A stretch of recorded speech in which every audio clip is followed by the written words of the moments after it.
मूंग मसूर की दाल ना हरी प्याज के साथ।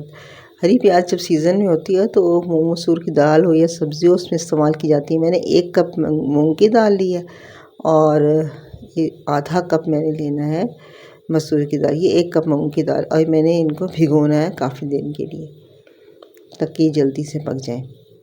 अब ये आधा कप मैं लूँगी मसूर की दाल।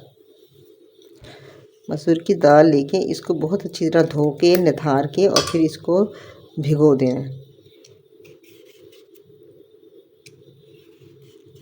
अभी काफ़ी देर भीग गई है। मैंने इसको उबलने चढ़ाया तो उबलने के लिए सबसे पहले मैंने दाल को कुकर में डाल दिया है। उसमें आधी चमचे हल्दी डाली है और चूँकि तकरीबन ये 1.5 कप बना है तो 1.5 चमची नमक डाला है और तकरीबन 1.5 चमची ही पिसी हुई लाल मिर्चें मैं डालूँगी इसके अंदर। अब इसमें डालना है हमने लहसुन अदरक। इतना लहसुन अदरक ले लिया है और इसको मैंने पीस लेना है बग़ैर पानी के। अब इसमें दाल उबलने रखी है तो साथ थोड़ा सा तेल भी डाला है। अब मैंने डालना है इसमें ये पिसा हुआ लहसुन अदरक। इतना है, ये 1 टेबल स्पून बनता है। 1 टेबल स्पून लहसुन अदरक डाल दिया। अब मैंने इसमें से थोड़ा सा गर्म पानी निकाल के इतनी एक इमली भिगो दी है इसमें। इमली भिगो के इसको फूलने के लिए रख दिया। अब ये उबल गया, अच्छी तरह गल गई है दाल तो इमली डाल दी। इमली का सिर्फ रस डाला है। हरी प्याज को ना पहले धो लेते हैं, साबित धो लेते हैं, काटने के बाद नहीं धोते बल्कि पहले धो लेते हैं। तो इसे मैंने धो लिया, इसकी सफ़ेद हिस्सा निकाल दिया।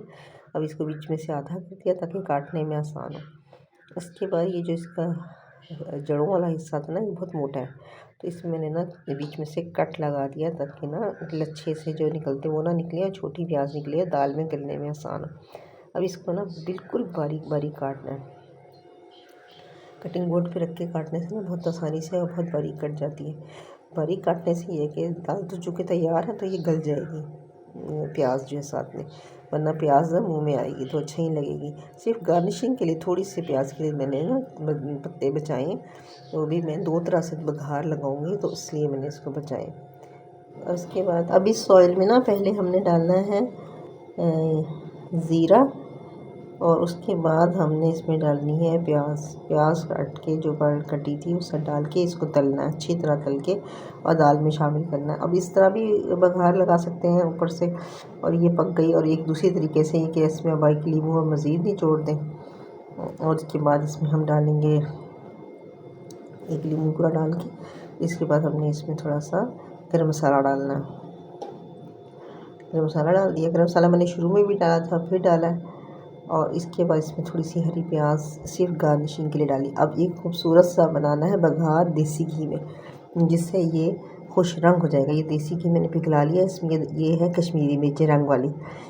इसको चूल्हे से उतार लेना है वरना चूल्हे भी जल जाएंगी। तो अब ये डाल दिया। देखिए इतना खूबसूरत हरा सब्ज़ पीला ये बन के तैयार हो जाता है। बघार भी खुश रंग भी है और खुश जायका भी है। तो दोनों तरह से हम इस दाल को तैयार कर सकते हैं, सादी भी और ये लाल मिर्चों के साथ देसी घी।